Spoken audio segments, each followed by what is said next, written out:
우리 자손 대대로 얘기하겠습니다.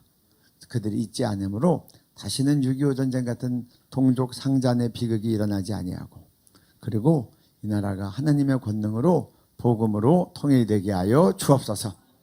다시는 공산주의가 이 나라를 엿보지 못하게 해 주옵소서. 다시는 김일성 주체상이 이 나라를 허물지 못하게 하여 주옵소서. 그러한 우리의 바람과 기도를 담아서 오늘 출판 기념 예배를 드리는 것입니다. 그렇게 취지를 여러분들에게 설명을 드렸습니다.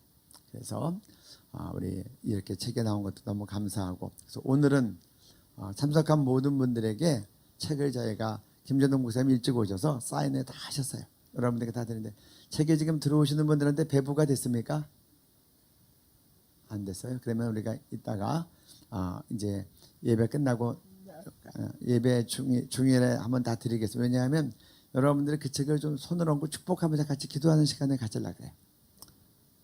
그래서 이따가 예배 중에 통성기도할 때 여러분들 다 나눠주시기 바랍니다. 그렇게 해서 오늘 책을 다 여러분들에게 한 권씩 드리고, 거기에는 이 책을 정말 15주에 걸쳐서 그 바쁜 일정 가운데서도 정말 중요하게 생각하고 최선을 다해서 글을 쓰신 우리 목사님의 사인이 다 들어가 있습니다. 그래서 오늘 참석한 분들에게 주님이 주시는 선물이고, 또 우리 저자 목사님께서 사인해서 주시는 사랑의 선물입니다.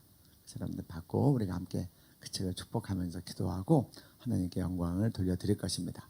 이렇게 말씀을 드렸고, 그래서 우리 오늘 이제 오늘은 그래서 저자 직강을 한번 다 같이 듣겠습니다.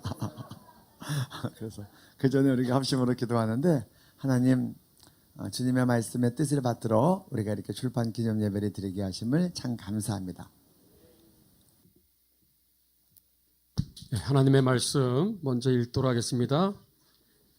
반복되는 말씀입니다. 여호수아 17장 14절 우리 한 절을 또박또박 우리 한 절 읽도록 하겠습니다.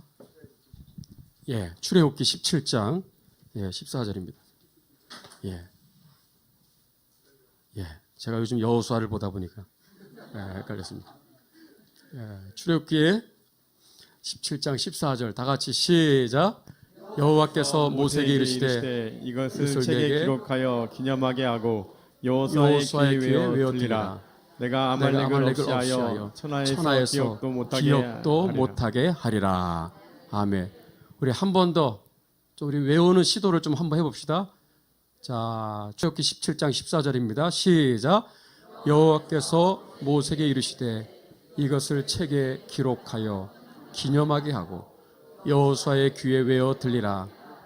내가 아말렉을 없이하여 천하에서 기억도 못하게 하리라.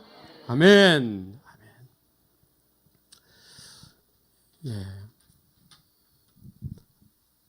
하나님만이 영광을 받으시기를 원합니다. 저는 이 책을 쓸 생각이 전혀 없었어요. 제가 이렇게 글을 쓰는 사람이 아니고, 저는 돌아다니는 걸 좋아하기 때문에 재주도 없고 생각도 없고, 그런데 또 우리 교수님께서는 포기하지 않는 은사가 있으시더라고요.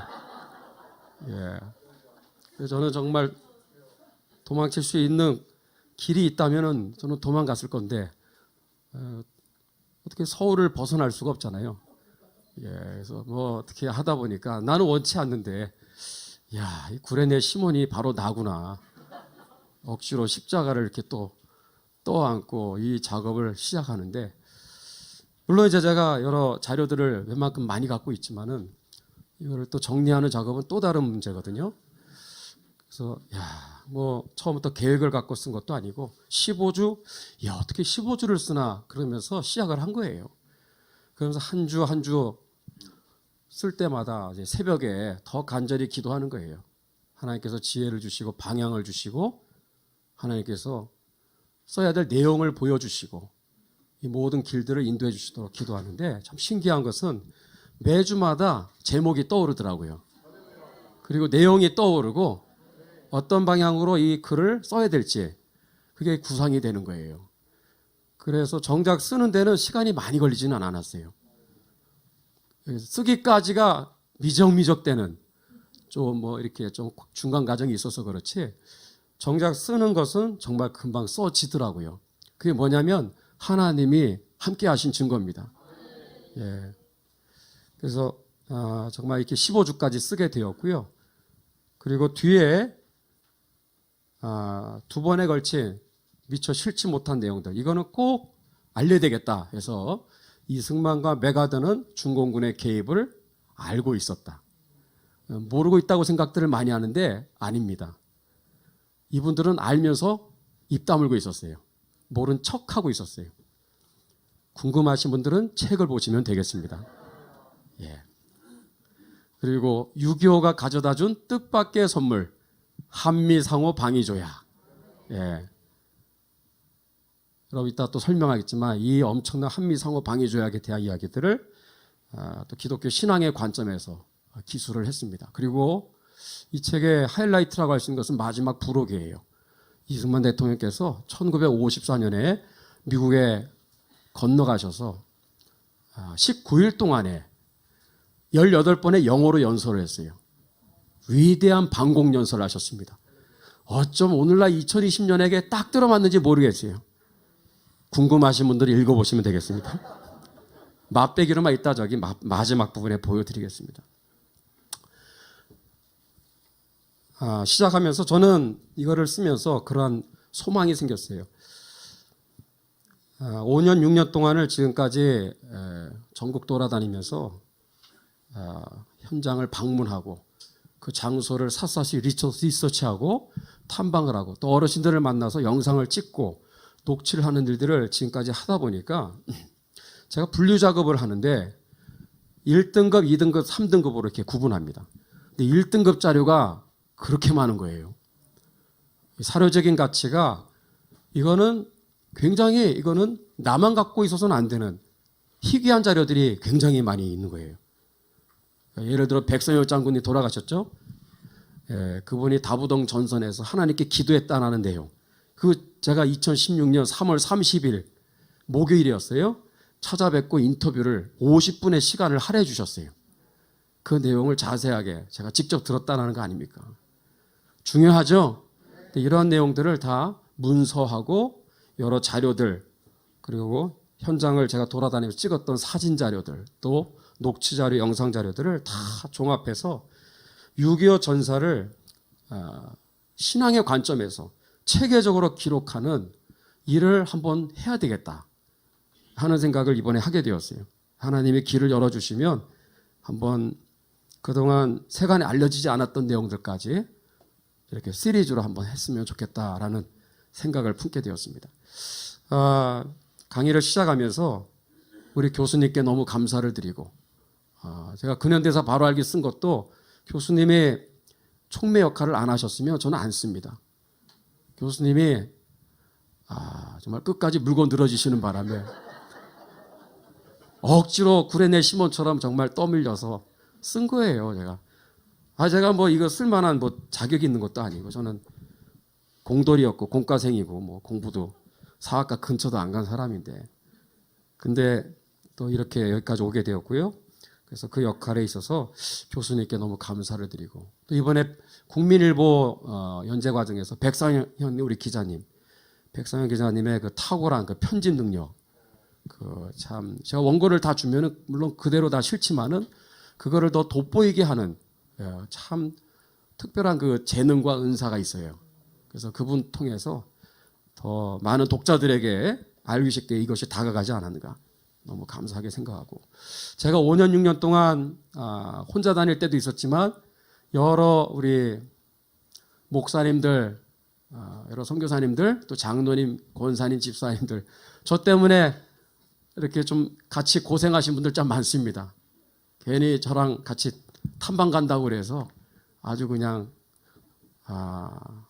이게 뭐 다 계획되고 물론 하는 거지만은 돌발 상황이 많이 생기거든요. 우리 성 대표 여기 앉아 있지만은 제주 4.3 탐방 갔을 때 637m 고지까지 올라갔거든요. 그 장소를 못 찾아가지고 제주 4.3 2대 반란군 사령관 이덕구가 사살당한 장소를 우리 미친 사람처럼 거기를 찾아 올라간 거예요. 왜 찾아 올라가 거기를? 길도 따로 있는 것도 아니에요. 얼마나 헤매고 헤맸는데 드디어 찾아냈습니다. 거의 2시간 동안. 가이드가 있는데도 가이드도 헷갈린다고 헤매더라고. 근데 올라가서 정말 현장을 다 취재하고 또 제가 전국에 돌아다니면서 탐방하는 가운데 좀 돌발 상황들이 크고 작은 사건 사고들이 많았습니다. 제가 일지를 쓰거든요. 일지에다 다 기록을 했어요. 이 자리를 빌어서 이 탐방 가운데서 혹시나 어려움 당하신 분들 또 고생하신 분들 저와 함께 동행하시다가 참 고생하신 분들 정말 하나님이 위로해 주시고 하나님이 만복의 은혜로 채워주시기를 간절히 소망합니다. 일일이 거명을 할 수 없기 때문에 이렇게 제가 묶어서 감사의 마음을 표합니다. 시작하겠습니다. 2020년 제가 하반기에 굵직한 탐방 계획이 이렇습니다. 강원도의 도솔산 동부전선에 아주 해병대에 바로 무적 해병의 신화를 낳은 도솔산 격전지 탐방을 꼭 가려고 그래요. 1박 2일. 우리나라에서 도솔산 전투의 최고 권위자 한 분을 모시고 다녀올 생각입니다. 강화도에 6.25와 관련된 아주 중요한 전사가 있어요. 근데 많이 묻혀져 있습니다. 그리고 이게 왜곡이 되어가지고 학살자로 지금 매도를 당하는 안타까운 좀 역사가 있어서 이것도 알려야 되겠다 해서 한번 하반기 때 다녀올 생각입니다. 제주 4.3도 한번 또 올해 제가 3번 다녀왔지만 제주 4.3 지금 특별법이 발의된 상태예요. 역사의 그 흔적들이 점점 사라지고 훼손되고 있습니다. 조금 더 디테일한 부분들을 좀 봐야 돼서 다녀올 생각입니다. 여수, 순천 또 방문할 예정이고요. 연희고지 이따 얘기하겠습니다. 낙동강 방어선 이번에는 좀 등산화를 신고 제가 가고 싶었던 303 고지 또 328 고지, 369 고지, 839 고지 이런 고지들을 한 1박 2일 동안 다녀올 생각입니다. 혹시 탐방에 관심 있고 여러분이 함께 하기를 원하시는 분들은 제가 밴드가 있으니까 끝나고 나서 혹시 희망하시는 분들은 뭐 시간이 되든 안 되든 상관없어요. 제가 항상 일정을 올리니까 여러분들 많은 좀 도움이 되시라고 제가 여러 관련된 자료들을 올리니까 여러분들 밴드에 가입하기 원하시는 분들은 저한테 말씀해 주시면 되겠습니다. 자, 소련이 붕괴 후에 여러분들 기밀 문서가 해제됐습니다. 김영삼 대통령이 러시아를 방문했습니다. 6.25에 관련된 희귀 문서들을 이렇게 전달받는 굉장히 중요한 지금 장면이에요. 이것 때문에 6.25가 남침이냐 북침이냐 이런 논쟁이 싹 사라져 버렸어요. 이 문건 안에 전부 다 누가 했다? 이건 뒤에 스탈린이 다 배후 조종한 것이고 김일성이가 바로 기습남침한 것이 여기에 너무나 밝히 여기에서 다 자료가 공개하고 있어요. 그래서 이제 그런 논쟁들은 사라지게 되었습니다. 이거 많이 연구를 해야 될 분야입니다. 김일성이는 1949년에 모스크바에 가서 스탈린을 방문을 해요. 그래서 남침을 허락해달라고. 허락을 받지를 못했죠. 준비가 아직 덜 됐다. 조금 더 준비해라. 1950년 되었을 때 이 책에도 정확하게 제가 4월 10일이라고 1950년 4월 10일 그날이 바로 남침을 허락받은 날입니다. 그리고 허락받은과 동시에 3단계 작전을 어드바이스를 해주는 거예요. 스탈린이. 첫 번째, 야 극비리의 383 부근에 부대를 집결시켜야 돼. 눈치채지 못하게. 두 번째, 평화통일 제안을 해라. 쟤네들 눈치 못 채게. 세 번째가 중요해. 옹진반도를 따라서 공격을 가하라. 이게 무슨 얘기인지 여러분 잘 들어보세요.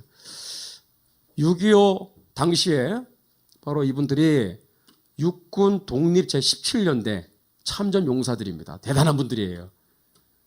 영화도 한 편 나왔으면 좋겠어요. 이분들이 바로 옹진반도를 지켰던 용사들입니다. 다 돌아가시고 얼마 안 남았어요. 이게 바로 옹진반도예요. 지금 북한 땅이죠. 예. 여기에 바로 2천여 명에 해당하는 우리 국군 제17년대 연대장은 백인엽 대령이죠. 백선혁 장군의 동생 되시는 분이 백인엽 대령입니다. 참고로. 자, 옹진반도를 먼저 공략하라고 하는 이 스탈린의 이 계략은 무엇을 뜻하는가? 이게 6.25를 이해하는 데 중요한 열쇠입니다. 1950년 6월 25일 북한의 김일성 집단은 새벽 4시에 공격을 감행합니다. 어디를? 삼팔도선 전선에 4시에 무력 남침한 것이 아니라 옹진반도에 4시를 기해서 30분 동안 포격을 했어요. 아직 여기 다른 전선은 조용했어요. 여기를 왜 공격했을까? 북침을 유도하기 위해서. 북침을 유도하기 위해서. 근데 문제는 뭐예요? 너무 포를 너무 세게 퍼붓는 바람에 한 발자국도 북침은커녕 3분의 1이 그냥 괴멸을 당했어요. 2천여 명 중에서 7천여 명이 전사를 했습니다. 그냥 넋놓고 있다가 새벽에 포를 맞아가지고 아주 손도 못 쓰고 그렇게 완전히 몰살을 당하고, 그 나머지는 전부 다 LST 타고 인천항으로 부랴부랴 퇴각하는데 그 과정에서 또 많은 희생이 있었던 거예요. 우리 홍순영 선생님 91세인데요. 지금 살아계세요. 퇴각하는 과정을 저한테 직접 증언을 해주셨어요. 제가 다 찍었어요. 퇴각을 하는데 동료 전우 하나가 포탄에 파편이 배를 스치고 지나가는데 창자가 쏟아지더래. 세상에. 어떻게 할 수가 없는 거예요. 근데 피를 너무 많이 흘려서 거기에서 조용히 눈을 감는 모습을 보고 배를 타고 인천으로 퇴각을 하셨다고 저한테 증언을 해주셨어요. 예. 이 북한의 김일성의 바로 작전은 옹진반도를 한번 건드려서 북침을 유도해서, 야, 니들이 먼저 공격했으니까 우리도 자유방어 차원에서 남침을 할 수밖에 없는 거야. 이렇게 말을 하고 싶었는데 너무 세게 공략을 하는 바람에 북침은커녕 완전히 이게 괴멸이 돼버린 거예요. 그래서 안 되겠다 해서 작전을 새벽 5시를 기해서 50분 동안 전 전선에 포격을 가한 거야. 그리고 저 김일성의 20만 저 보병사단이 바로 정확하게 5시 30분을 기해서 남침을 시작하게 된 겁니다. 그래서 남침 시각은 바로 5시 30분이 되겠습니다. 그래서 여기에 제가 발발 시간의 비밀 2장인가요? 거기에 보면은 그 내용을 자세하게 해놨습니다. 이 부분에 바로 최고 권위자는 얼마 전에 오셨던 바로 육군 예비역 준장 출신이시고 또 70년대 육군의 아주 전설적인 정훈교육의 아주 1인자 바로 배영복 장로님이 되겠습니다. 배영복 장로님이 바로 이 부분의 최고 권위자예요. 읽어보시면 아주 좋은, 여러분 많은 도움이 될 것입니다. 여러분들 유교가 발발한 바로 그 당일날 이미 수도 서울의 하늘은 공산군에게 이미 점령이 되었습니다. 북한군이 야크기 전투기를 몰고 오전 10시에 자 서울 이미 상공은 이미 적의 수중에 이미 들어갔다 하는 것을 우리가 잊지 말아야 돼요. 김포와 여의도 공군기지에 출현합니다. 12시경에. 그래서 용산역과 통신소 등 시내 주요 시설에 기총 쏘사 폭탄을 투하합니다. 막 난리가 났죠. 몇몇 분들을 제가 직접 만났어요. 그 당시에 그 장면을. 용산역, 마포 쪽 뭐 이런데 여의도에 전투기가 갑자기 하늘에 딱 나타나더니 포탄을 막 퍼붓고 기총 쏘사를 하는, 심지어 우리 아군과 적군이 교전을 하는 전투기 간에 막 이런 엄청난 전투가 벌어지는 것을 보았다는 분들도 몇 분 만났는데 그 중에 한 분이 이주영 박사님이죠. 저희 교회 저희 오셔서 이승만 대학 때 강의를 해주셨어요. 6.25 당일의 상황을 증언해 주셨어요. 북한 전투기가 이 마포 상공에 떠서 우리 아군 전투기랑 같이 교전이 벌어지는, 심지어 우리 미군의 가족들이 여의도에서 전부 다 일본으로 피신을 가기 위해서 비행기를 타고 일본으로 빠져나가려고 하는데 서울 상공에서 북한 야크 전투기가 그거를 격추시키려고 그래.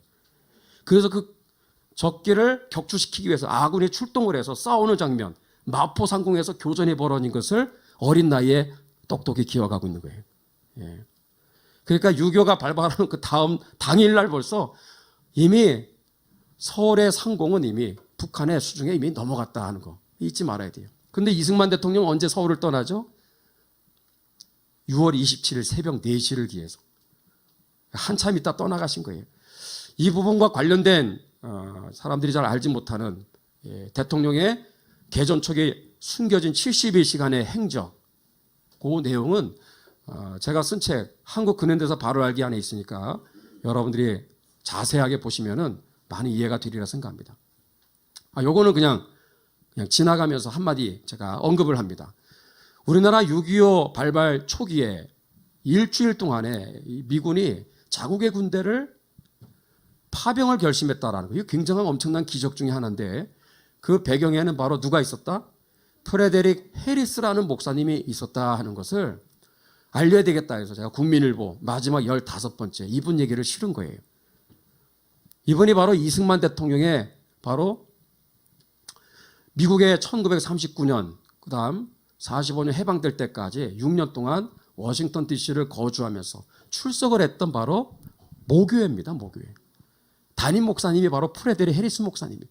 한국을 누구보다 사랑했고 그리고 이승만 대통령이 건국 대통령이 되고 나서 한국의 안보에 지대한 관심을 가졌고 6.25 발발 직전에는 트루만 대통령한테 건의해서 한국의 안보가 위태위태하니 이승만 대통령을 국빈으로 초청을 해서 정상회담을 하는 것이 좋겠습니다. 물 건너갔지만 그런 이제 여러 가지 노력을 뒤에서 섀도우 엠베세더라고 그래요. 그림자 대사. 목사님인데 한국을 위해서 한국 사람보다 더 한국을 위해서 일했던 분. 누구? 프레데릭 해리스 목사님이에요. 제가 책에도 썼지만은 이거 말고도 밝혀져야 될 내용이 엄청 많습니다. 제가 두 분을 소개합니다. 이승만 연구원의 우리 김명석 우리 박사님, 김명석 교수님. 그다음에 이 부분을 세상에 이렇게 묻혀져 있었던 역사들을 오랜 시간 노력 끝에 이렇게 최근에 이렇게 세미나를 통해서 발표한 유지훈 자매, 유지훈 우리 박사과정이에요. 조교님. 이 두 분에게 감사의 마음을 표하고 싶어요. 이 두 분이 바로 이 프레데릭 해리스 목사님을 이렇게 오랜 시간을 연구해서 논문으로 발표했어요. 제가 쓴 글은 그 논문에 많은 빚을 줬어요. 그래서 제가 이 내용을 좀 더 깊이 알게 해야 되겠다. 국민들한테. 우선 우리 교인부터 해서. 그래서 우리 여기 오른쪽에 있는 유지훈 우리 예비 박사님 저희 교회 한번 10월이나 11월 중에 이승만 대학 때 초빙을 해서 프레데릭 해리스 목사님이 우리나라 건국 초기부터 6.25 전사에 어떠한 지대한 역할을 했는가를 한번 3-4시간 동안을 세미나를 할 거예요. 중요하겠죠, 여러분들? 그래서 밝혀야 될 내용들이 아직도 많아요. 근데 이 두 분이 그 일을 지금 하고 있는 거예요. 외롭게. 너무 감사하지 않습니까? 얼마 전에 우리 백성열 장군께서 소천하셨어요. 월요일 날 제가 12시, 1시 이렇게 목양실에 앉아서 쉬고 있는데 목사님이 전화가 와가지고 아니 장례식이 지금 광화문에서 저렇게 빈소는 차려놨는데 이분이 기독교인인데 기독교 계통의 장례 예배가 전혀 없다라는 거예요. 누구도 나서는 사람이 없대요. 그래서 제가요 참 구레네 시몬처럼 또 나가기 싫은데 난 가더라도 그냥 조문만 하고 올 생각이었는데 그래가지고 떠밀려가지고요 그냥 한 번 예배 드리려고 나는 그냥 한 번이니까 그래서 장례 예배를 인도했는데 저녁 7시에도 또 예배 인도했고요 그 다음날 오후 2시에 또 저녁 7시 4번 동안 장례 예배 설교 또는 유교와 백서열 장군을 주제로 특강을 했다라는 거 아닙니까? 응? 이렇게 하게 된 하나의 계기가 있었다면 2016년 3월 31일 목요일 그날 아침 10시 40분에서 11시 30분까지 50분 동안 시간을 할애해 주셨어요. 보좌관 되시는 예비역 중장님께서 이렇게 긴 시간 얘기한 경우는 특이한 이례적인 일입니다. 이건 보통은 15분 20분 정도밖에 시간을 안 준대요. 악수를 하잖아요. 목사님 너무 힘주지 마세요. 연로하셔가지고 힘들어요. 그러니까 살짝 손 만지세요. 이러면서 뭐 여러 가지 주의를 많이 주시는데 그래서 잘 면담을 했습니다. 제가 이분을 만나기 전에 꼭 묻고 싶었던 게 바로 2가지였어요. 그 중에 하나가 바로 다부동 전투 이야기입니다. 이때 이분이 기도했다라는 내용. 그 어디에도 기도를 했다고 하는 녹취 자료, 영상 자료가 없어요. 그거를 이분 살아계실 때 꼭 그거를 기록으로 남겨야 되겠다. 마음을 먹고 가게 됐죠. 잘했죠? 그래서 간 겁니다. 그래서 그 얘기를 제가 잠깐 또 드리겠습니다. 오늘은 제가 8시에 딱 끝낼 테니까 하여튼 걱정 마시고 잘 들어보세요. 6.25 전쟁에 뭐 치열한 전투가 한두 개가 아니죠. 근데 그 중에 손꼽는 것이 다부동 전투입니다. 여러분 이게 다부동 마을이에요. 여기에서 22km 밑으로 내려가면 대구 시내입니다. 다 평지예요, 평지. 근데 여기 다부동 마을을 이렇게 둘러싸고 천에 방어진지가 이렇게 있을 줄 누가 알았겠어요? 김일성이 이런 것도 생각 안 하고 내려왔을 겁니다. 내려와 보니까 야 여기서 꽉꽉 막히는 거예요. 이게 20여 킬로나 됩니다. 이 전체가 20여 킬로의 이러한 험준한 산악지대가 이렇게 둘러싸고 있어요. 그 안에 바로 다부동 마을이 이렇게 평화롭게 아주 시골 마을이 이렇게 지금 있는 거예요. 자, 이렇게 산악지형으로 둘러싸여 있는데 유일하게 평지가 있어요. 평지가. 어딘지 아세요? 무슨 계곡입니까? 천평계곡이라고 하는 4km에 해당하는 길고 좁다란 이 소록길, 조그만 도로길, 옛날 그 시골길, 그게요 유일하게 여기 하나 딱 있었어요. 자, 우선 여기 한 가지 얘기를 먼저 드릴게요. 1950년 8월 15일 이게 다부동 전투가요. 이게 1950년 8월 1일부터 9월 24일까지 55일 동안 낙동강 방어선 전투의 한 부분을 이루는데 아주 큰 위기가 8월 15일이에요. 왜냐하면 김일성의 전쟁 계획은 8월 15일 계획이었어요. 6월 25일부터 계산하면 50일 만에 작전을 끝낸다. 그게 바로 8월 15일이야. 그래서 부산은 점령하고 서울에 와서 축하 파티 하겠다라는 거예요. 그런데 계획대로 잘 안 되는 거예요. 그러다 보니까 전략을 수정해. 8월 15일 부산 점령을 대구 점령의 날로. 그러니까 무조건 8월 15일을 돌파를 해야 되는 거예요. 그러니까 전 전선에서 얼마나 엄청난 치열한 혈전이 벌어졌겠어요. 이날 아침부터 백병 혈전이 벌어졌어요. 상상을 해보세요. 20여 킬로의 이 전체 다부동 전선에서 치고박치기 하는 거예요. 완전 쌈박질처럼 서로 부둥켜 안고 심지어는 수류탄 투척전이 벌어집니다.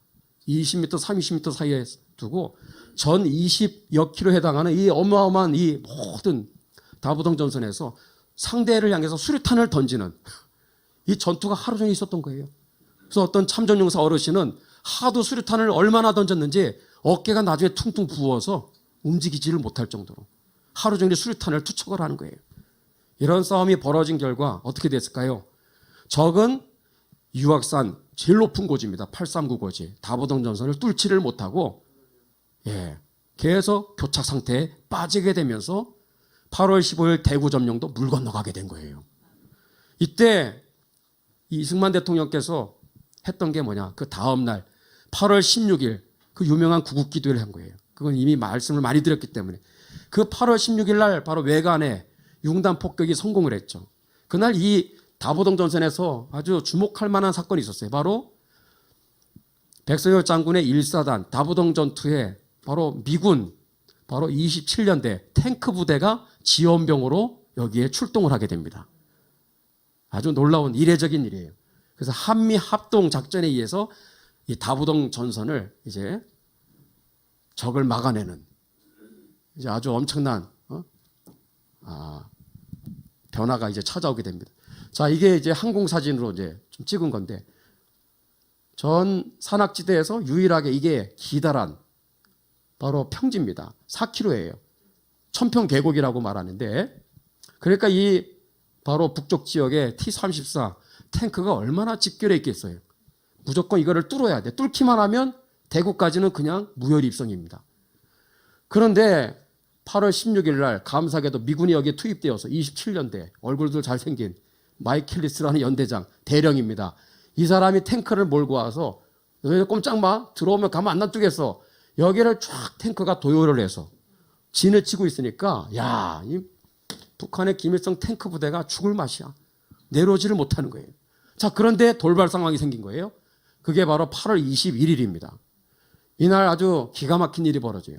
여러분 여기에 동그라미 친 이거 바로 이 위치에 국군 1사단 11년대 1대대 500명의 우리 국군 장병들이 여기에 진을 치고 있었어요. 그래서 여기에 637m인가 이 고지가 있습니다.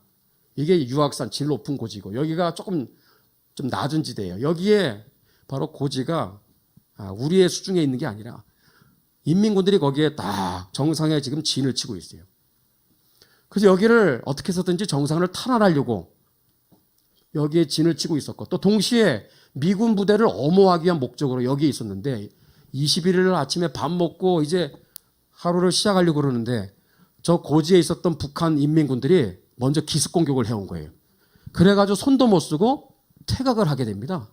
이때 장면은 총을 거꾸로 어깨에다 둘러매고 완전히 폐잔병이 돼가지고 이미 전의를 상실한 채 여기에서 밑으로 다부동으로 다 그냥 다들 지금 도망가기 시작하는 거예요. 이게 만약에 여러분 밑으로 내려와서 도망가. 그럼 어떻게 될까요? 골목에 이렇게 쭉 진을 치고 있었던 미군은 어떻게 돼요? 도간에든 쥐가 되는 거예요. 아니 엄호를 해줘야 될 이 500명의 국군이 여기를 빠져나가. 아무도 없어 이제는. 그럼 여기에 있었던 인민군들이 오케이.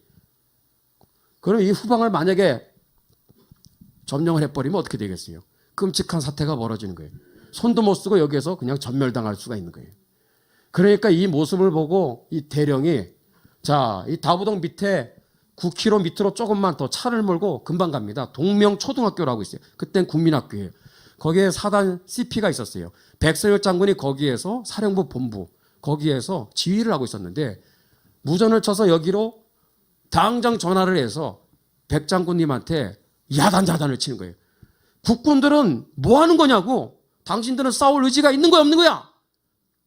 우리는 여기서 지금 싸우려고 우리는 여기에서 진을 치고 있는데 아니 어떻게 국군 1개 대대가 전부 다 도망을 갈 수 있습니까? 당신들이 이렇게 나올 거요? 당신들이 이렇게 철수하면 우리도 철수할 거요.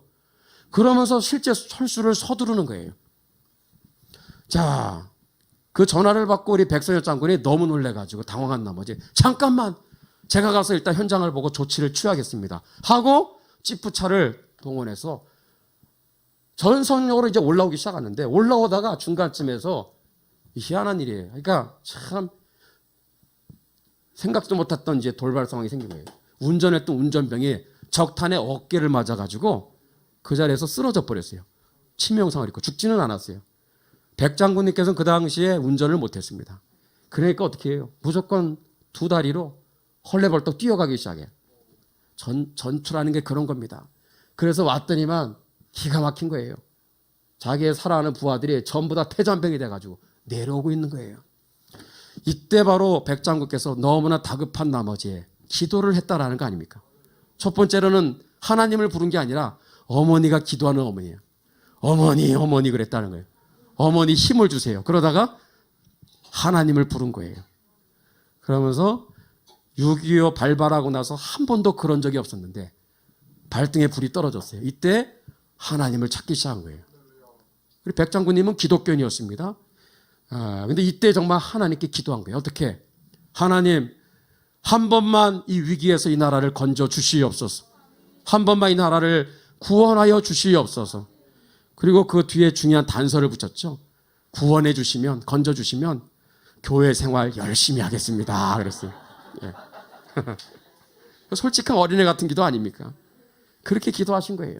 그리고 나서 올라갔더니 이제 중턱에서 휘하에 500명 자기 부하 부대원들이 막 헐레벌떡 내려가고 있잖아요. 솔직히 이틀 동안 밥 한 끼도 못 먹었대요. 물 한 모금도 못 먹었대요. 상상이 되십니까? 싸울 수가 없어요. 이미 다 기신맥진해가지고 또 전의를 상실해서 그런 부대원들을 가로막고 잠깐만 내 말을 들어봐라. 잠깐만 앉아봐라. 그래놓고 일장연설을 하신 거예요. 산 중턱에서. 고맙다. 지금까지 잘 싸워줘서 고맙다. 그러나 여기서 후퇴하면 망국이다.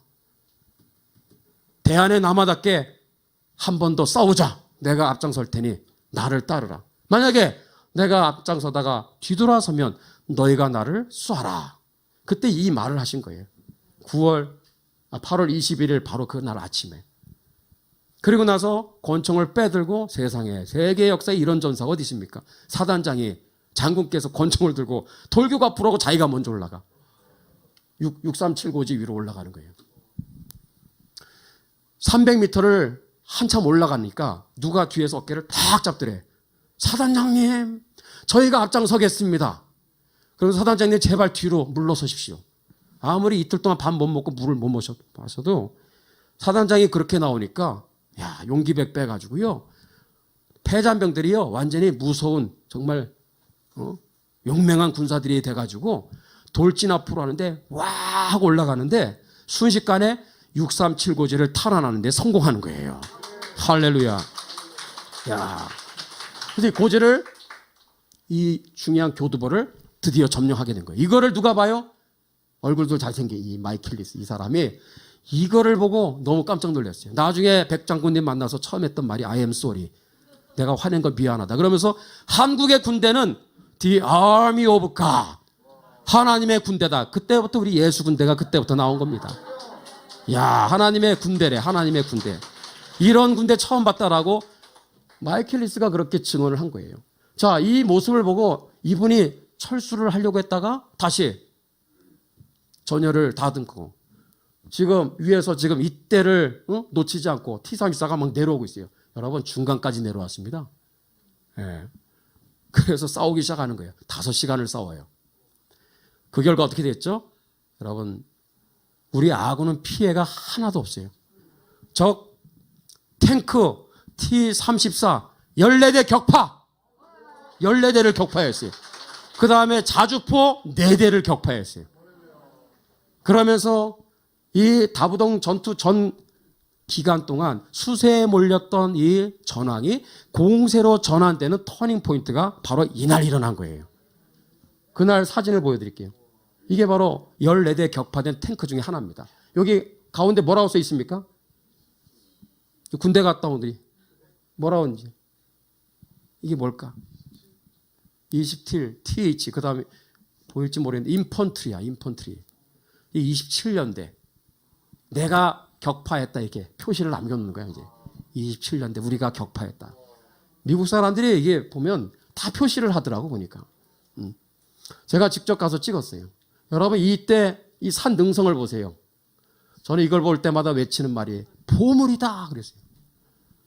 이 장소가 바로 이 장소예요. 여기에서 바로 포를 쏘는데 미국 사람들이 얼마나 유머러스하냐면 싸우는 사람들이 있지만 또 구경하는 또 미군들이 있을 거 아니에요. 이야, 이게 마치 볼링공이 쫙 나가서 스핀을 맞추는 그게 연상이 됐던 거예요.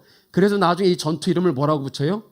이런 식으로 볼링 앨리 전투라고 명명을 한 거예요. 이게 바로 그 격파된 바로 지점 바로 옆에 다보동 전승비가 있는데 안으로 쑥 들어갔더니 이렇게 돼 있어요. 뭐라고 써 있어요?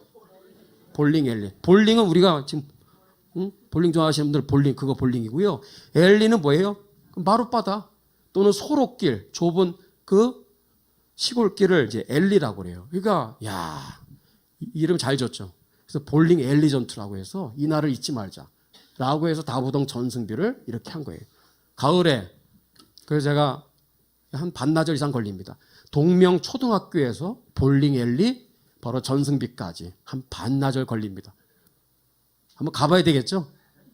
그래서 코스마다 제가 가서 여러 번 가봤는데 얼마나 감동이 되는지 해가 막 지는 게 너무 아까운 거야. 그래서 아침도 안 먹고 점심도 안 먹고 저녁까지 안 먹었어. 근데도 배가 안 고파요. 너무너무 신난 거예요. 그래서 하루 종일 나 혼자서 미친 사람처럼 거의 20군데를 돌아다녔어요. 예, 그게 참 저에겐 큰 감동이었어요. 야, 그때 외쳤던 게, 야, 이거는 또 다른 성지순례다. 이렇게 감동이 될 수가 없는 거예요. 야, 가봐야 되지 않겠어요? 예. 자, 그 발판 위에서 인천 상륙작전이 있었습니다. 자, 저는 오늘 했던 얘기는 다 이제 지나가고, 최근에 제가 많이 강조하는 부분인데, 연희고지 전투를 여러분이 아십니까? 이게 연세대학교예요. 언더우드의 동상이에요. 70년 전에 6.25의 그 흔적, 탄흔의 흔적이 이렇게 가장 많이 집중적으로 있는 곳이 연세대학교입니다. 가보면요, 여러분, 숨은 보물찾기예요. 이런 탄환의 흔적이 얼마나 많은지 몰라요. 이거 보세요. 6.25 당시의 연희고지의 흔적을 보여주는 흔적입니다. 네. 여러분, 이게 연세대학교 뒷산, 이름하여 연희고지입니다. 그리고 저 296m 고지가 안산고지예요. 경기도 안산이 아닙니다. 예. 여기서 여기까지 가는데 한 1시간이면 충분히 갑니다. 안산에 올라가면 여기에 광화문, 종로, 경복궁, 그다음에 서대문 사거리 다 보입니다. 날씨 좋은 날은. 자, 6.25 전사에서 9.28 서울 수복이 그냥 온 게 아닙니다. 정확히 7일 걸렸어요. 7일. 두 부분으로 나눠집니다. 9월 21일부터 24일까지의 연희고지 전투. 이게 왜 중요하냐? 서울 수복 전투에 있어서 김일성이 볼 때 서울을 방어하는 바로 전선이 바로 여기 연희고지예요. 여기가 뚫리면 서울 시내가 뚫리게 돼 있어요. 그리고 안산 올라가면 압니다. 얼마나 서울이 그냥 한눈에 다 들어오는지. 그래서 여기에 김일성이 가장 자랑하는 25여단을 중심으로 몇 명이 여기에 주둔 배치했었느냐 하면은 4,000명에서 5,000명. 그들은 만주벌판에서 실제로 오랜 세월 전쟁의 이력이 난 베테랑 군인들이에요. 4,000에서 5,000명입니다. 북한군이. 예. 여러분 여기가 56고지입니다. 56고지. 지금의 연세대학교 삼성관 그쯤 되는 바로 위치가 되겠습니다. 이 56고지 전투야말로 바로 서울 수복 전투 모든 7일 과정 가운데 가장 중요한 순간이에요. 설명을 드리면 당시에 몇 안 되는 흑백사진 중에 하나입니다. 이게 바로 56고지입니다.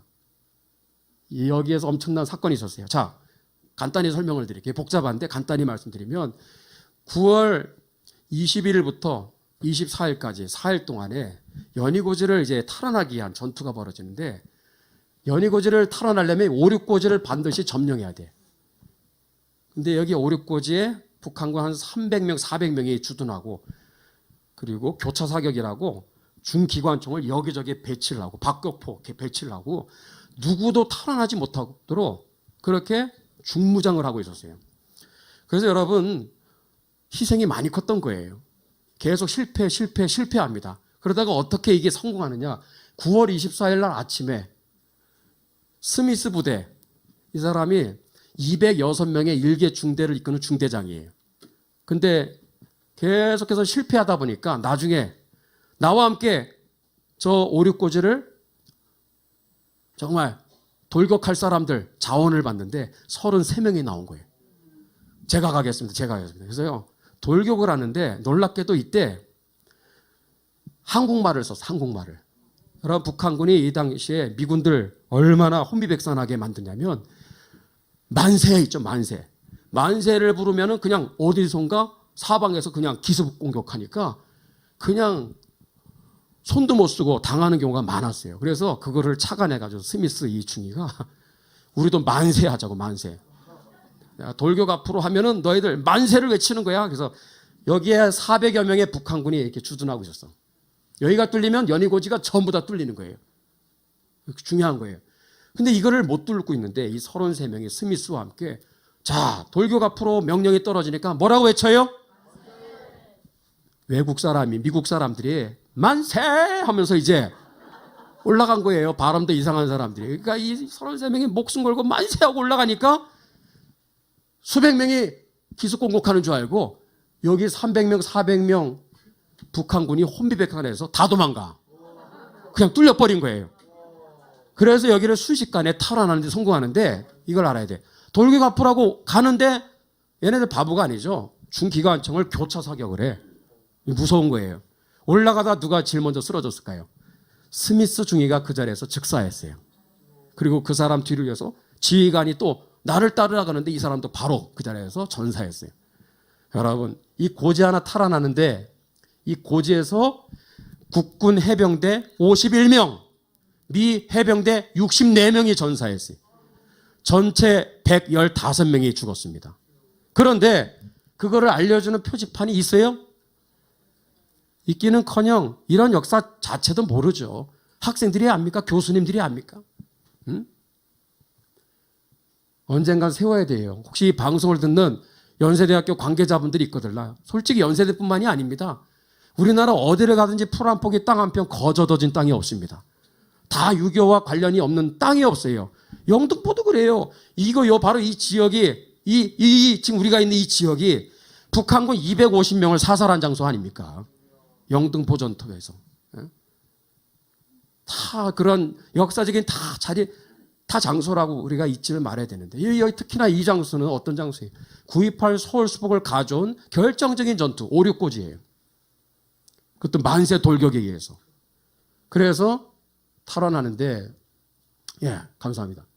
연희고지 전투 당시에 도망가다가 바로 옆에 삼성간 바로 옆에 이 계곡이 있어요. 여러분 연세대학교 이런 계곡 있는 거 아셨어요? 예.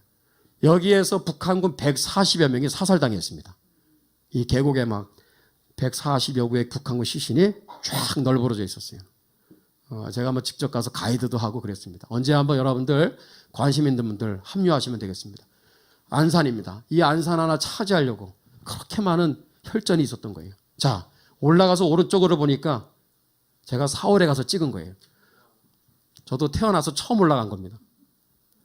등산객이 옆에서 뭐라고 그래요? 이야, 2020년 들어와서 날씨 제일 좋은 날씨다 오늘. 그래서 다 보이잖아요. 서울이 한눈에 다 들어옵니다. 그래서 안산이었구나. 제가 알게 된 거죠. 마포도로 전투라고 아세요? 공덕 오골입니다. 공덕역에서 애옥에까지 300~400m 그 기간 그 간격을 사이에 두고 치열한 싸움이 벌어지는데 북한군 250명을 사살해요. 여기서 250명. 그래서 서울 수복 중앙청에 태극기를 꽂는 일이 가능해진 것입니다. 예, 우리 알아야 되겠죠? 또 하나 우리 6.25에 관련돼서 우리가 알아야 될 중요한 한 포인트가 있다면 바로 남한의 이 좌익 세력들에 의해서 자행된 바로 양민학살의 역사. 예, 그 내용을 좀 책에다가 좀 강조해서 제가 실었습니다. 70년 전에 바로 전라도 영광군의 염산면입니다. 당시에 면이 10개야. 그 중에 가장 바다 끝에 보잘것없는 바로 면이 염산면입니다. 기독교 복음화율도 전체 10개 면 중에서 제일 저조한 그래 아주 황무지 같은 곳인데 여러분들 그 염산면이 지금은 복음화율이 1등이에요. 30%가 넘는 기독교인을 자랑하고 있어요. 그 배경에는요. 이러한 순교의 피가 있었습니다. 여러분 70년 전에 염산면은 그냥 다른 지역하고 똑같지가 않은 아주 특별한 바로 장소였습니다. 바로 공산주의의 악령이 지배하는 흑암의 땅이었어요. 70년 전에 염산면은 바로 좌익 세력들과 그리고 빨치산들이 우글우글대는 곳이 바로 염산면이었습니다. 남로당의 우두머리였던 김삼룡의 고향이 염산면이에요. 그 사람을 중심으로 남로당원들이 여기에서 굉장히 극렬하게 또 활동을 하고 있었습니다. 자, 이러한 곳에 교회가 있었으니 바로 염산교회입니다. 염산교회가 특별한 이유는 그 교회 담임 목사님 김방호 목사님이에요. 이분은요 6.25 발발 3개월 전에 부임을 하셨어요. 사실 이 교회는 담임 목회자가 1년 동안 공석이었던 교회예요. 왜냐하면 그 앞서 있었던 원창권 목사님 목회하시다가 동네 좌익들 빨치산들이 살해 위협을 합니다. 이 마을을 안 떠나면 죽여버릴 거야. 근데 나는 목숨 걸고 왔거든요. 근데 어느 날 예배를 마치고 집으로 귀가하는 교인이 빨치산들에게 납치돼서 살해당했어요. 원창건 목사님이 눈물을 머금고 사임을 했습니다. 내가 죽는 건 문제가 아닌데 나 때문에 교인들이 피해보는 건 내가 참을 수가 없다. 그래서 어쩔 수 없이 사임을 했어요. 1년 동안 공석이었던 이곳에 김방호 목사님이 오신 게 1950년 3월이에요. 두 가지를 했다고 그래요. 첫 번째, 철저한 신앙 양육을 했어요. 천국 신앙, 구원의 확신을 심어줘. 또 하나가 뭘까요? 사상 양육을 했어요. 사상 교육. 철저한 반공주의 교육을 했어요. 특이하게도 6.25 직전에 우리나라 3천만 국민들 중에 공산주의가 어떤 사상인지를 아는 사람은 많지 않았습니다. 근데 김방호 목사님은 그만큼 깨어 있었던 분이에요. 여러분 이 교회가 1950년 7월 23일에 영광군 전체가 공산군들에게 점령되면서부터 이듬해인 2월 20일까지 7개월 동안 공산 치하에 들어갑니다. 그러면서 주일 예배 드릴 때 이렇게 젓갈 담는 항아리에다가 성경책, 찬송가 집어넣고 몰래 거기서 끄집어내어서 주일 예배를 드린 거예요. 예. 지하교회 생활이 이제 들어간 거죠.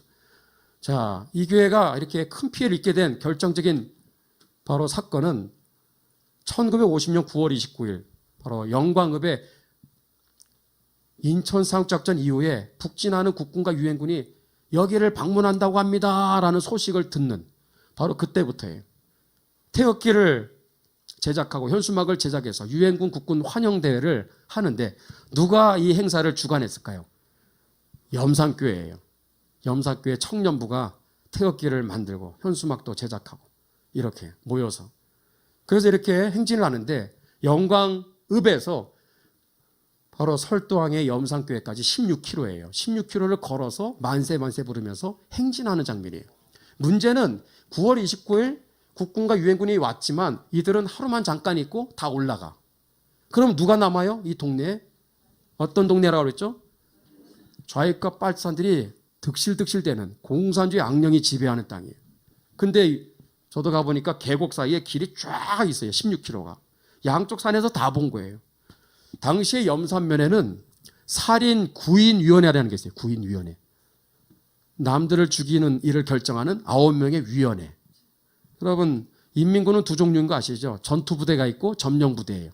전투부대는 말 그대로 전투만 해. 점령부대는 인민위원회를 곳곳에다가 행정질서를 새롭게 자유민주주의 다 이걸 무너뜨리고 공산화하는 일을 수행하는 사람들이에요. 거기에 바로 살인 구인위원회가 있었어요. 누가 이 행사를 주관했는가? 염산교회입니다. 다 죽여. 결정을 하게 된 거예요. 10월 7일 날 좌익들이 여기다가 불을 질렀어요. 여러분 공산군이 한 게 아닙니다. 동네 이웃 주민들 중에 공산주의자들 그들이 바로 이 만행을 자행했다라는 거예요. 우리나라 학살의 역사는 바로 남한의 곳곳에 있었던 이 좌익들에 의해서 자행되었습니다. 불이 나니까 기삼도라는 청년이 들어갔다가 집기라도 하나 건지려고 들어갔다 나오다가 발각이 됐어. 좌익들에게. 교회 앞마당에서 저렇게 살해를 당했습니다. 최초의 순교자예요. 김방호 목사님도 8명의 가족, 둘째 아들 김익 전도사 빼고 다 살해당했습니다. 허상 장로님이라고 한식골이라는 저 골짜기로 끌고 가가지고 스테반처럼 돌을 전부 다 그냥 던져가지고 학살을 하는데 죽기 직전에 불렀던 노래가 내 평생 소원 이것뿐 그리고 애국가를 불렀다고 그래요. 그리고 순교의 잔을 마셨습니다. 77명 순교했는데 11명은 죽창과 몽둥이 나머지 66명은 생수장돼서 돌아가셨습니다. 이런 내용들 내가 책에다 실었습니다. 우리 여기 앉아있는 우리 성상훈 대표 같이 갔어요. 고생 많이 해서 나랑 따라다니면서 몸이 등치가 있으니까 하나 가지고 안 된다. 2개, 3개 목에다 달아라 그래서 순교에 한번 체험을 해보라고 그런 모습이 여기 아주 그때가 생각이 많이 나네요. 노병재 집사님 이분은 바로 국군 유엔군 환영 집회 때 모든 경비를 후원했었던 분입니다. 그러니까 좌익들에게는 제거 대상이었죠. 9명의 일가족들을 노끈을 묶어서 전부 다 물에 빠뜨려 죽이는데 마지막 숨지는 순간까지 4주를 가까이 하게 하면 그 찬양을 부르신 거예요. 차를 몰고 한 5km 떨어져 있는 야월교회 65명 전원이 순교했는데 한간에 이분들의 교회 이렇게 본당 안에다가 공산군들이 가둬놓고 불을 질러서 화형을 시켰다 이런 얘기들이 돌아다니는데 아닙니다. 그건 아닙니다. 정확하게 말씀드릴게요. 65명 중에 55명은 여기서 돌아가셨어요. 생매장 당하셨어요. 큰 북제라는 우리 당시를 기억하는 당시 9살이었던 최종환 장로님 모시고 현장을 다 돌아다녔습니다. 3군데거든요. 이분들이 순교하신 장소가. 55명은 여기서 그리고 5명은 만들이라는 곳에서 여기에서 돌아가셨어요. 여기.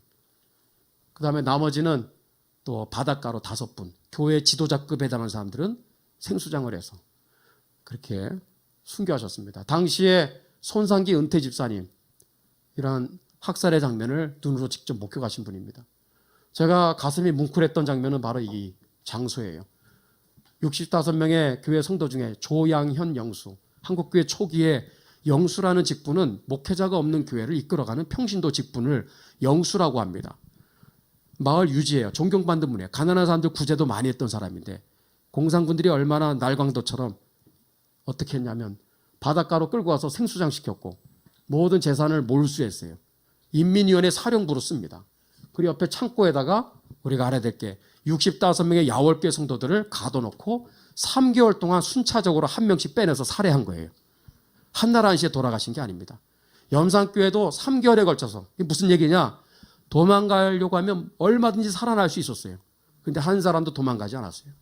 예, 다 피하지 않고 순교의 잔을 받았다라는 거예요.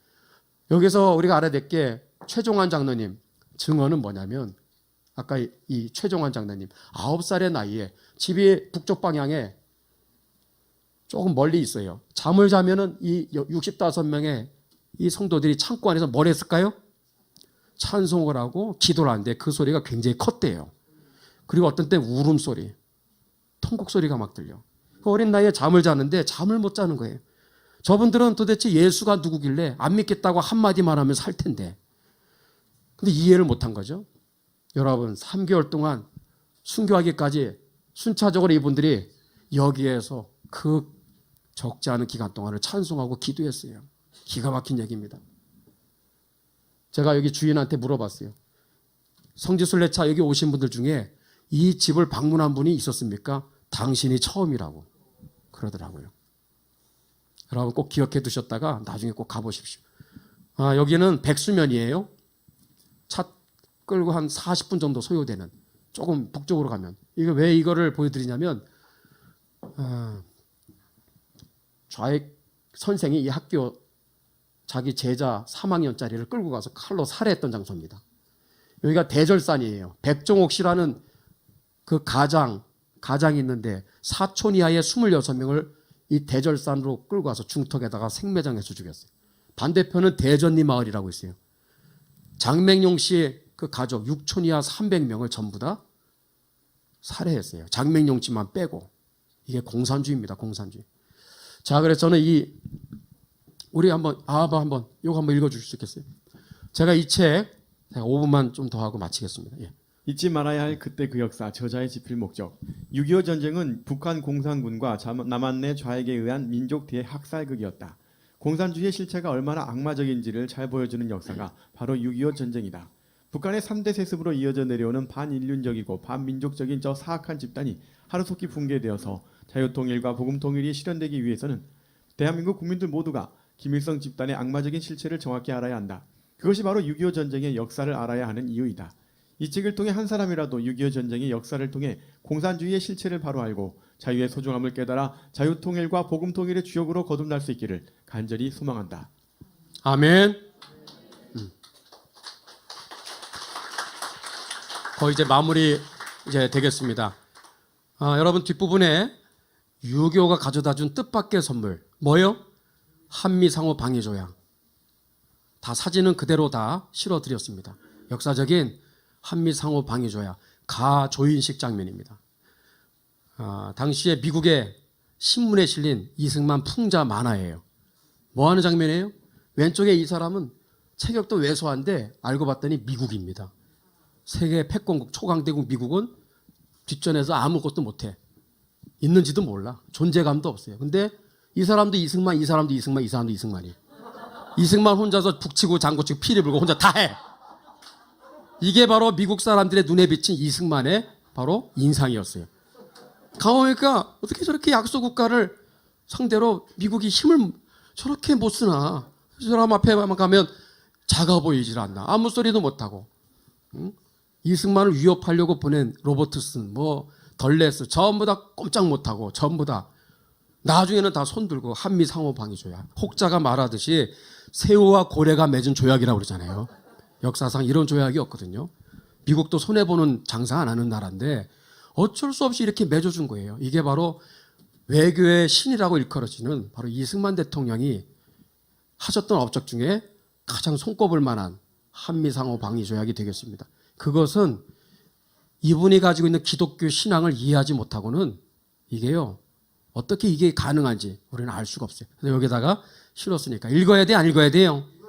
그 마지막에 이게 이제 다 끝났습니다. 이분이 미국 가셔서 아까 말씀드린 대로 19일 동안을 머물러요. 이게 미국의 첫 발을 내딛는 바로 장면입니다. 내딛을 때부터 보통 의례적으로 그냥 외교적인 수사로 그냥 감사하고 그게 좀 띄우는 말을 할 텐데 이분은 내려오자마자 트랙을 내려와서 다 기자회견을 하는 자리에서 워싱턴의 겁쟁이들 때문에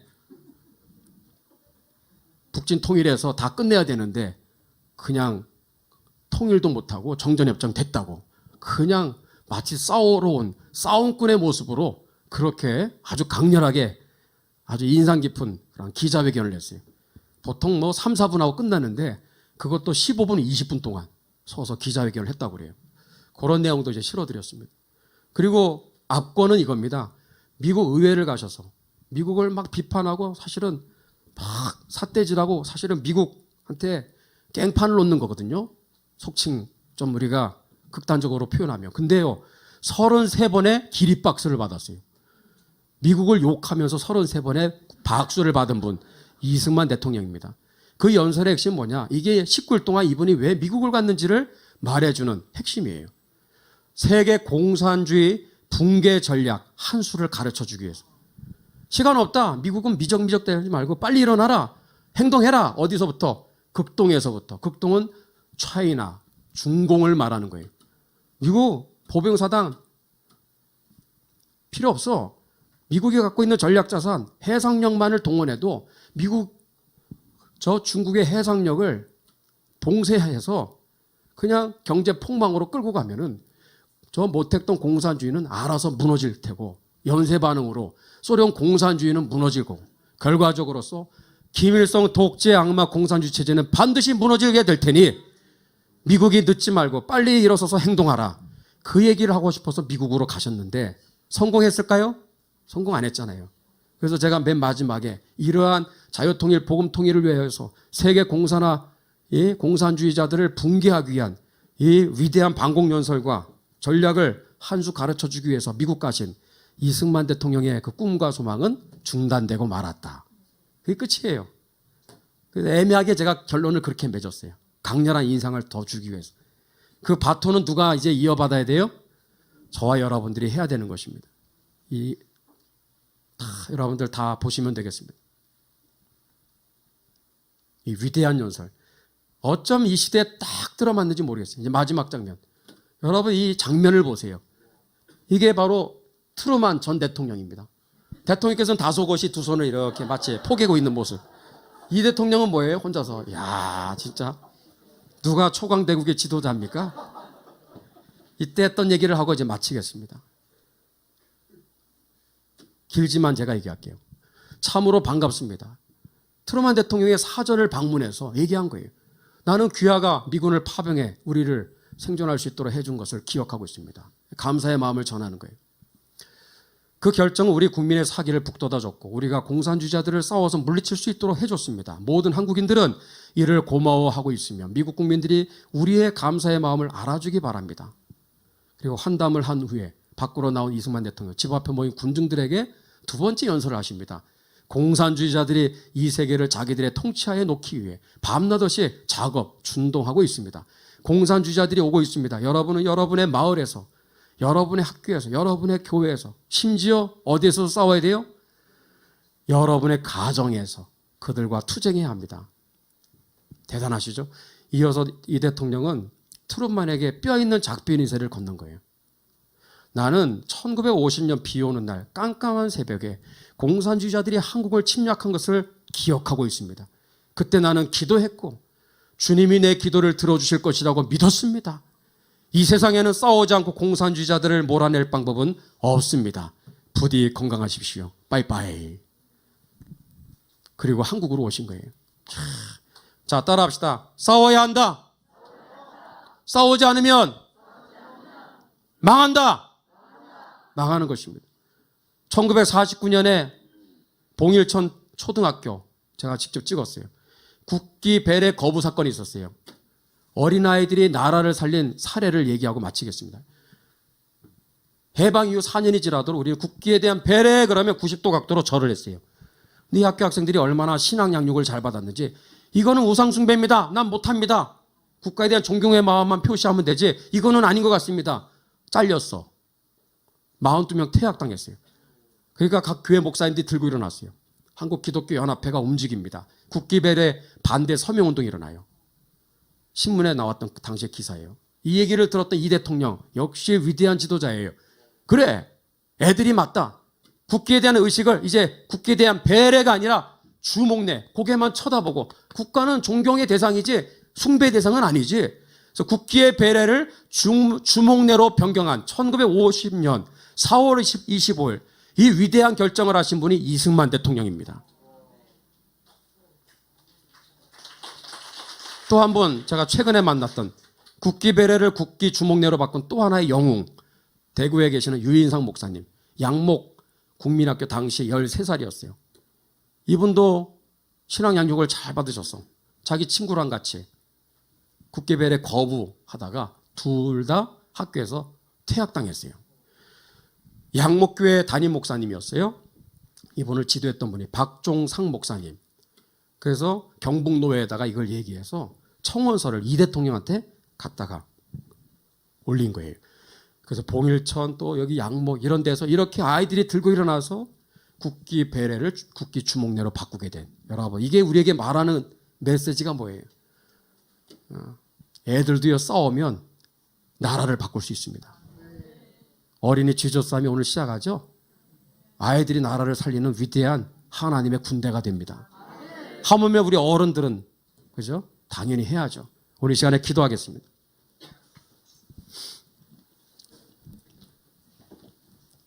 우리 감사하죠? 우리 3, 4분 정도 나라를 위해서 기도하고 마치겠습니다. 이 집필 목적 그대로 이 책을 통해서 다윗의 물맷돌과 같이 국민들을 깨우고 북한의 저 김일성 3대 체제의 악마적인 실체를, 공산주의와 주체사상의 이 사악한 실체를 깨닫는 눈이 열리는 역사가 일어나게 하여 주시옵소서. 보급가정을 위해서 기도해 주시고 이 일들을 또 앞장서서 섬기는 우리 에스더 위에 하나님께서 기름 부어 주시고 또 복의 복을 주시옵소서. 우리 같이 주여 일창하시고 기도하고 제가 마무리 기도하겠습니다. 주여 아버지 하나님, 하나님께서 행하신 구원의 역사, 전쟁에 능하신 하나님께서 아버지 행하셨던 이 숱한 이루 헤아릴 수 없는 이런 땅에 묻혀져 있는 수많은 위대한 역사들을 하나님께서 때가 참에 주님께서 하나님의 종들을 들어서 이러한 놀라운 역사들을 드러내 주시옵소서.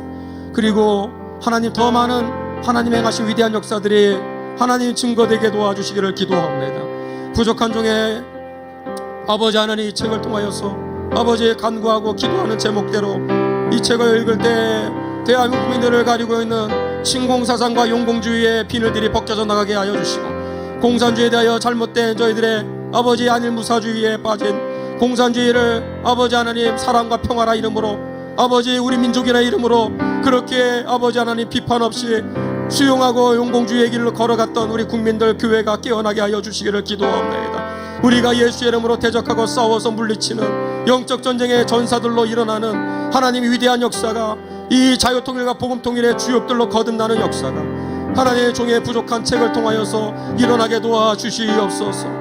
아버지 하나님, 보급과정을 위하여 기도합니다. 이 일을 정말로 섬기는 에스더 기도운동에 하나님의 은혜를 부어주옵소서. 이 일들을 감당하고 아버지여 섬기고 하나님 홍보하고 많은 분들에게 알리고 보급하는 모든 과정 가운데 하나님의 역사의 주관 되시고, 아버지 전쟁에 능하신 하나님, 70년 전에 극한 위기에서 나라를 건지신 하나님, 2020년 동안 대한민국을 구원하실 것을 믿고 또 나라 위하여 믿음의 선한 싸움을 싸우는 위대한 역사들이 불같이 일어나도록 하나님께서 아버지 사용하여 주시옵소서. 우리 하나님, 오늘도 우리 예배를 받으시고 주님 하나님의 영광을 받아 주시옵소서. 기도하겠습니다. 하나님 아버지, 모든 영광 주님 홀로 받아 주시옵소서. 종은 구레네 시몬처럼 원치 않는 그러한 마음으로 이 일을 시작하였으나 하나님께서 상상할 수 없는 또한 길로 인도하여 주셨고, 아버지의 부족한 가운데서 또 책을 출간하게 하신 것 감사를 드립니다. 하나님께서 행하신 위대한 역사들만이 증거되게 도와주시고, 아버지 이 일에 또 많은 사람들이 함께 힘을 합하여 또한 땅에 묻혀져 있는 숨겨진 역사의 모든 진실들을 밝히고 알리고, 그래서 역대의 연대를 생각하고 옛날을 기억하고 아비에게 물으며 어른들에게 물으면 내게 설명할 것이요 내게 이르리로다. 여호수아의 귀에 외워 들리라고 하신 말씀대로 그래야 아말렉을 계속해서 아버지 대대에 싸워서 반드시 이김과 승리를 주신다고 하신 말씀대로 반드시 자유통일 복음통일로 가는 이 길목에 하나님께서 아버지의 오병이어와 같이 사용하여 주시옵소서. 모든 영광 주님 홀로 받으시기를 원하옵고 예수님의 이름으로 기도드리옵나이다. 아멘. 우리 하나님께 영광의 박수 올려드리겠습니다.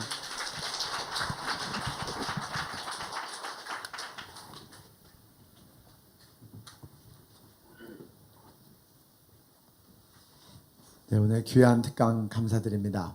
그 특강 가운데 우리 수장당했던 우리 믿음의 선진들을 기념하고 또 그가 반추하면서 그렇게 또 아까 목에 돌을 걸고 나왔던 우리 한 황교님 계신데 아까 목사님 그래서 몸에 뚱뚱하니 몇 개는 더 걸어야 된다. 우리 성상훈 대표님, 우리 김조동 목사님 모시고 중요한 유적지를 함께 다니면서 역사의 그 모든 상황들을 살피고 함께 정말 그것들을 기념하고 기록하고 또 함께 기도하는 귀한 우리 동지이신데 나오셔서 이 책에 대한 서평을 간단하게 나눠주시겠습니다. 나올들의 박수로 환영합니다.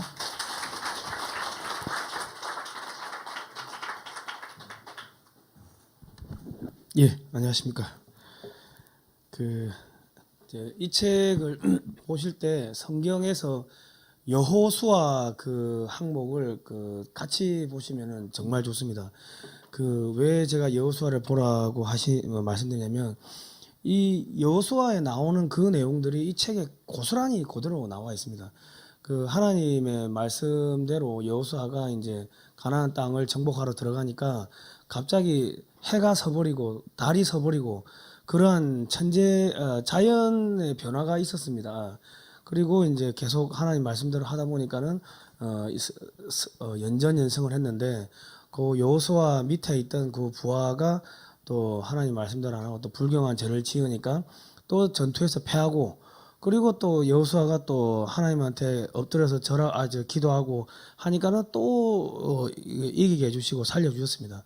그러니까 여기에 보시면은 6.25가 김일성이가 쳐들어온 걸로 되어 있습니다. 우리가 표면적으로 사람의 눈으로 보면은 그렇게 보이지만은 실질적으로는 일제 시대 때 신사참배 우리 교회 조선의 교회들의 한 10% 정도만 신사참배를 거부하고 거의 한 90% 이상은 신사참배를 다 했습니다. 그러니까는 그거를 회개할 수 있는 시간적 여유가 있었는데 전혀 회개를 하지 않았기 때문에 하나님께서 김일성이라는 이 사탄을 들어서